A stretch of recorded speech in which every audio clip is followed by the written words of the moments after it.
특별한 이야기 하나 하겠습니다. 특정인의 이름이 지금 실검으로 이리 왔다 갔다 하는 바로 그 이름 권순호입니다. 이 사람이 누군지 아세요 혹시? 유명한 판사죠. 네. 그러니까 우병우 관련해서 이상하게 우리는 이제 판사 자체를 믿지를 않으니까 뭔가 있다고 하지만 특별히 권순호는 그게 넘쳐요. 그 특별함이. 영장 발부기에 이단하라고나 할까. 굉장히 독특한 사고방식을 가진 사람이죠. 최근에 우병우 처가인 삼남개발의 압수수색 영장도 기각했습니다. 서울중앙지법 권순호 영장 전담 판사. 희한하게 우병우의 이름이 한 번도 들어가지 않은 영장 청구였는데도 불구하고 우병우의 냄새만 나도 다 기각하는 굉장히 신비한 능력을 가진 사람이에요. 지난 6월 달에도 검찰이 우병우 관련한 통화 기록 확보를 위해서 영장을 청구했는데 기각. 그래서 그때 윤석열 중앙지검장이 그 10월 23일 날 국회 법사위원회에 나와서 한 말이 있습니다. 뭐라고 그랬습니까? 우 전 수석과 통화한 상대방이 우 전 수석과 통화하고 나서 누구와 통화했는지를 확인하기 위해 통신영장을 청구했는데 한 번 기각당한 뒤 재청구했는데도 기각됐다. 이런 수사는 하지 말라는 모양이다. 더는 진행할 수가 없었다. 그러니까 검찰은요. 웬만하면 법원의 그런 판단들을 존중해 주거든요. 국정감사 나와서 윤석열 지검장이 이렇게 말할 정도면 굉장히 뭔가가 심각하다고 느끼는 거예요. 특히나 통신영장 같은 경우는 혐의가 있다고 의심되는 사람들한테는 대부분 발부가 돼요. 그게 그러니까 혐의가 확정되거나 피의자로 딱 정해지지 않더라도 이게 혐의가 의심된다라고만 해도 통신 기록을 확인해야지 혐의를 더 들여다보고 판단을 할 거 아니에요. 그게 수사이기 때문에. 근데 그거를 안 해준다는 건 수사를 하지 말라는 거죠. 이게 어떤 부분이냐면 통화 기록은 딱 1년만 보관된답니다. 예. 통신사에서 원래 그렇게 하잖아요. 예. 근데 작년 6월부터 우병우가 그만두고 나간 게 10월 달이에요. 근데 10월이 지금 지났잖아요. 그러면 이게 영장이 기각되면서 우병우의 통화 기록은 아예 이제 볼 수가 없게 된 거예요. 이게 권순호의 작품인 거죠. 어떻게 보면. 자, 근데 이게 더 재밌는 게 있습니다. 특수활동비 중에서 국정원 특수활동비 말하는 거예요. 특수활동비 중에서 가장 많은 액수인 25억 원을 박근혜한테 전달했죠. 그리고 여론조사 비용 5억 원을 대는 등의 이런 게 있잖아요. 근데 이병호 전 국정원장이 우병우 전 수석하고 근무 기간이 완벽하게 겹친다. 무슨 말이냐? 우병우가 민정수석 할 때 이병호 전 국장이 거의 동시에 국정원장하고 우병우는 민정수석 했다는 거예요. 그러면 우병우한테는 거의 분신이었겠네요. 그러니까 이게 우병우의 냄새만 살짝 스쳐도 모두 기각해주는. 전 방송에서 30억 원 어디로 갔냐? 예. 그런 이야기 했잖아요. 이걸 한번 보셔야 돼요. 방송 들으시는 우리 청취자분들이. 국정원이 판사 임용할 때도 면접을 봤다 그랬어. 그게 박근혜 정권 때 나왔죠. 우리는 이런 걸 잘 모르지만 판사나 검사를 특채하는 경우가 있어요. 사람 인원이 필요할 때 당장 사법고시를 볼 수가 없으니까 변호사 활동 기간 어느 정도 한 사람들을 이제 특채로 이렇게 임용하는 경우가 꽤 있는데 이런 경우에도 국정원이 한때는 면접을 봤다 그랬다고. 그 사람의 일종의 사상 검증 같은. 그러니까 이 상황에서 우병우하고 이병호 전 국정원장하고 사법부하고의 전체로 말할 수는 없겠지만 한 몇 사람만 이렇게 매수 또는 형태에 가까운 어떤 비리 구조로 엮여 있다면 우병우는 미꾸라지처럼 정말 잘 빠져나갈 수밖에 없는 거예요. 최근에 아마 우병우가 또 구속영장을 청구를 지금 받을 상황이거든요. 지금 이 권순호 판사가 영장을 기각한 부분만은 한번 자세히 들여다보아야 될 필요성이 있을 것 같아요. 지금 이 뭐 우병우나 정유라도 기각했었죠.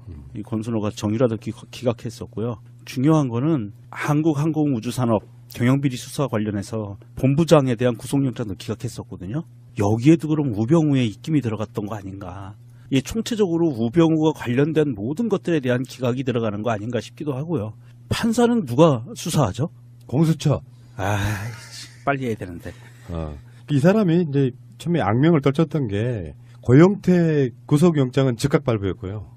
그러면서 이런 건 있어요. 솔직히 말해서 뭐 우병우하고 권순호는 서울대 법대 동문이에요. 그 부분도 있는 것이고 어쨌건 우병우와 권순호 이건 뭔가 좀 도저히 있을 수 없는 일이다. 뭔가 있다. 그러면 이게 지금 사법부의 문제이기 때문에 이럴 수도 있거든요. 참 난감한 게 사법체계에 있어가지고 판사의 독립적인 어떤 결정들은 존중해줘야 되는 건 맞아요. 대법원장도 거기에 관여하면 안 돼. 그런데 만약에 그 영장 전담 판사 이런 사람들이 어떤 매수관계 어떤 비리로 묶여있는 구조라면 이거 어떻게 털어내야 되냐고. 법대에 나오신 우리 유명정님 새날의 민정수석 답을 주십시오. 그냥 그 전공법을 택해서요. 검찰이 구속영장을 신청을 할 때 이 권순호 판사가 연관됐다는 증거를 찾아내는 거예요. 그래서 재척 신청을 하면 됩니다. 그래서 구속영장을 권순호 판사가 심사하지 못하게 딴 판사가 하게 해다오. 이 사람은 관련된 것 같다. 이러면 돼요. 우연치 않게 우연치 않게. 다 우병우랑 관련된 것만 이렇게 털어주냐고. 그러니까. 권순호 판사를 검찰이 압수수색하는 거야. 아니, 그러면 영장 심사하는 거를 배당하는 거예요? 안 그러면은 보통은 배당이 되는데요. 예. 제가 그거는 정확하게 모르겠는데 보통 재판에 재척 사유가 있거든요.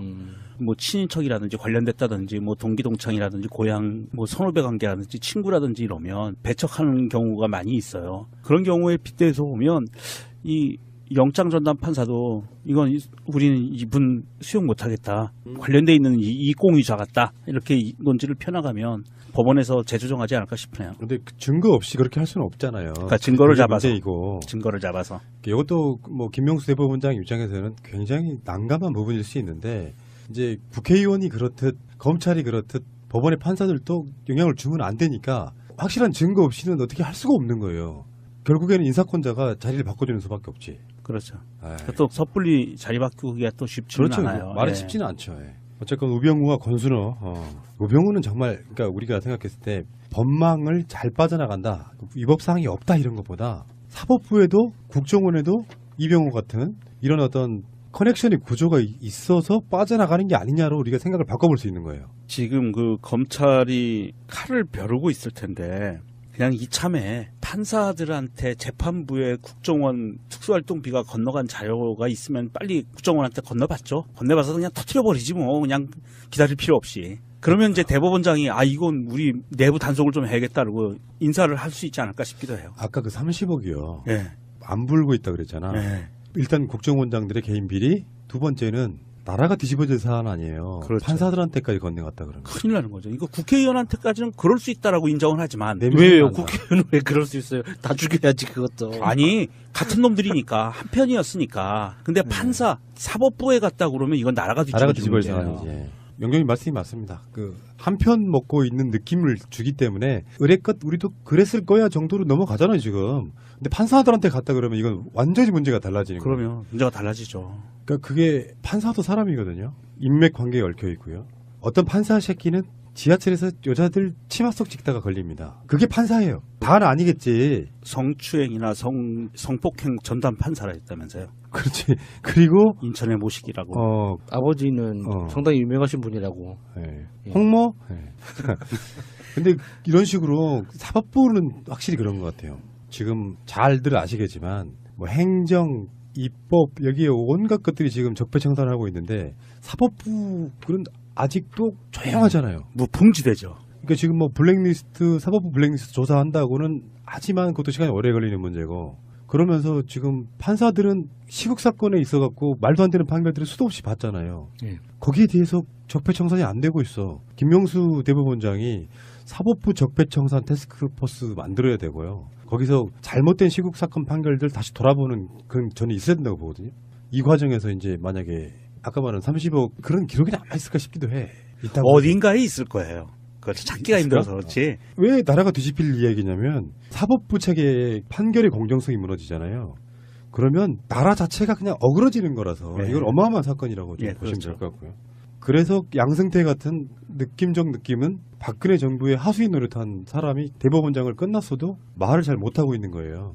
그만큼 민감한 사안이다 이렇게 보고. 네, 관련해서 계속해서 기사가 나오고 있는데요. 구속영장이 기각된 이병호 전 국정원장이 있습니다. 관련해서 법원의 영장실질심사에서 어떤 이야기를 했었는지가 좀 자세히 나오는데 채널A 보도에 따르면 이 전 원장은 국정원 특갈비 상납에 대해서 박근혜 전 대통령과 독대와 전화통화를 했다고 하면서요. 여기서 박근혜 전 대통령이 하던 대로 하세요라고 지시를 듣고 돈을 건넸다라고 주장하고 있다고 합니다. 그 법조인들은 이게 이제 실질 심사에 맞춘 전략이었던 게 아니겠는가. 검찰 조사에서는 이런 말 안 하다가 실질 심사하는 중에 이제 이런 말들을 쏟아낸 거거든요. 예. 일종의 폭탄 발언을 했다라고 해당 보도는 보도하고 있습니다. 폭탄 발언까지는 아니고 그냥 어쨌든 검찰 조사에서 했을 법한 이야기를 안 하고 있다가 실질 심사에서 해서 그 명분으로 그 이유로 풀려난 게 아니겠는가 이런 분석도 있는데, 이건 이제 법적인 분석인 것이고, 검찰 내부에서는 뭐 또 다른 분위기가 있다고 또 보도도 나와요. 이게 우병우 전 수석과 관련된 게 아니냐. 네, 오늘 아침 한겨레 신문이 그렇게 보도하고 있습니다. 그런 의구심도 있다고 하는데, 왜냐하면 이제 우병우 전 수석하고 근무기간이 똑같고, 단순히 똑같은 게 아니라 우병우 전 수석과 이런 식으로 조금이라도 연관이 있으면 이때까지 우병우 전 수석 관련된 관련 영장들, 구속영장뿐만이 아니라 뭐 통신영장, 사실은 수사의 첫 발인데, 예, 누구랑 통화했는지를 알아야 될 거 아닙니까? 관계자들을 파악하기 위해서. 근데 이 통화 기록을 확인하려고 하는 그 영장도 다 기각됐었거든요. 예. 우병우 전 수석은. 네, 뿐만 아니라 최근에는 우병우 전 수석의 처가인 삼남개발 압수수색을 하려고 했는데 이 압수수색 영장 또한 또 다시 기각됐다라고 합니다. 그러니까요. 직접 구속영장뿐만 아니라 관련 영장 중에 발급된 게 거의 없다. 우병우 전 수석만은. 우병우 전 수석인데요. 이게 개인의 힘이 아니고 제가 보기에는 우병우 전 수석을 털게 되면 주변에 다친 사람이 많나 보다. 여전히 살아있는. 그렇게 의구심을 가진 분들이 있죠. 예. 그렇게 의구심을 가져도 이상하지 않을 정도의 많은 영장들이 최근까지도 계속. 이 통신영장 같은 경우는 이제 우병우 전 수석이 관두고 나서 1년밖에 이제 보관 안 한다고 하잖아요. 관두고 나서 그 이후 통화 기록들을 다 확인할 수가 없죠. 네, 이제. 이미 10월 말이 지났기 때문에 관련된 네. 통화 기록은 영구하게 볼 수 없다라는 게 검찰 관계자의 발언인데요. 참 이상한 일입니다. 네. 특별한 이야기 하나 하겠습니다. 특정인의 이름이 지금 실검으로 일일이 왔다 갔다 하는 바로 그 이름 권순호입니다. 이 사람이 누군지 아세요 혹시? 유명한 판사죠. 네. 그러니까 우병우 관련해서 이상하게 우리는 이제 판사 자체를 믿지를 않으니까 뭔가 있다고 하지만 특별히 권순호는 그게 넘쳐요. 그 특별함이. 영장 발부기에 이단하라고나 할까. 굉장히 독특한 사고방식을 가진 사람이죠. 최근에 우병우 처가인 삼남개발의 압수수색 영장도 기각했습니다. 서울중앙지법 권순호 영장 전담 판사. 희한하게 우병우의 이름이 한 번도 들어가지 않은 영장 청구였는데도 불구하고 우병우의 냄새만 나도 다 기각하는 굉장히 신비한 능력을 가진 사람이에요. 기간 어느 정도 한 사람들을 이제 특채로 이렇게 임용하는 경우가 꽤 있는데 이런 경우에도 국정원이 한때는 면접을 봤다 그랬다고. 그 사람의 성향을 일종의 보거나. 사상검증 네. 같은. 그러니까 이 상황에서 우병우하고 이병우 전 국정원장하고 사법부하고의 전체로 말할 수는 없겠지만 한 몇 사람만 이렇게 매수 또는 형태에 가까운 어떤 비리 구조로 엮여 있다면 우병우는 미꾸라지처럼 정말 잘 빠져나갈 수밖에 없는 거예요. 최근에 아마 우병우가 또 구속영장을 청구를 지금 받을 상황이거든요. 지금 이 권순호 판사가 영장을 기각한 부분만은 한번 자세히 들여다보아야 될 필요성이 있을 것 같아요. 지금 이 뭐 우병우나 정유라도 기각했었죠. 이 권순호가 정유라도 기각했었고요. 중요한 거는 한국항공우주산업 5억 원을 대는 등의 이런 게 있잖아요. 근데 이병호 전 국정원장이 우병우 전 수석하고 근무 기간이 완벽하게 겹친다. 무슨 말이냐? 우병우가 민정수석할 때 이병호 전 국장이 거의 동시에 국정원장하고 우병우는 민정수석했다는 거예요. 그러면 우병우한테는 거의 분신이었겠네요. 그러니까 이게 우병우의 냄새만 살짝 스쳐도 모두 기각해주는. 전 방송에서 30억 원 어디로 갔냐? 예. 그런 이야기 했잖아요. 이걸 한번 보셔야 돼요. 방송 들으시는 우리 청취자분들이. 국정원이 판사 임용할 때도 면접을 봤다 그랬어. 그게 박근혜 정권 때 나왔죠. 우리는 이런 걸 잘 모르지만 판사나 검사를 특채하는 경우가 있어요. 사람 인원이 필요할 때 당장 사법고시를 볼 수가 없으니까 변호사 활동. 지난 6월 달에도 검찰이 우병우 관련한 통화 기록 확보를 위해서 영장을 청구했는데 기각. 그래서 그때 윤석열 중앙지검장이 그 10월 23일 날 국회 법사위원회에 나와서 한 말이 있습니다. 뭐라고 그랬습니까? 우 전 수석과 통화한 상대방이 우 전 수석과 통화하고 나서 누구와 통화했는지를 확인하기 위해 통신영장을 청구했는데 한 번 기각당한 뒤 재청구했는데도 기각됐다. 이런 수사는 하지 말라는 모양이다. 더는 진행할 수가 없었다. 그러니까 검찰은요, 웬만하면 법원의 그런 판단들을 존중해 주거든요. 국정감사 나와서 윤석열 지검장이 이렇게 말할 정도면 굉장히 뭔가가 심각하다고 느끼는 예. 거예요. 특히나 통신영장 같은 경우는 혐의가 있다고 의심되는 사람들한테는 대부분 발부가 돼요. 그게 그러니까 혐의가 확정되거나 피의자로 딱 정해지지 않더라도 이게 혐의가 의심된다라고만 해도 그게 통신 기록을 확인해야지 혐의를 더 들여다보고 판단을 할 거 아니에요. 그게 수사이기 때문에. 근데 그거를 안 해준다는 건 수사를 하지 말라는 거죠. 이게 어떤 부분이냐면 통화 기록은 딱 1년만 보관된답니다. 예. 통신사에서 원래 그렇게 하잖아요. 예. 근데 작년 6월부터 우병우가 그만두고 나간 게 10월 달이에요. 근데 10월이 지금 지났잖아요. 그러면 이게 영장이 기각되면서 우병우의 통화 기록은 아예 이제 볼 수 없게 된 거예요. 이게 권순호의 작품인 거죠. 어떻게 보면. 자, 근데 이게 더 재밌는 게 있습니다. 특수활동비 중에서 국정원 특수활동비 말하는 거예요. 특수활동비 중에서 가장 많은 액수인 25억 원을 박근혜한테 전달했죠. 그리고 여론조사 비용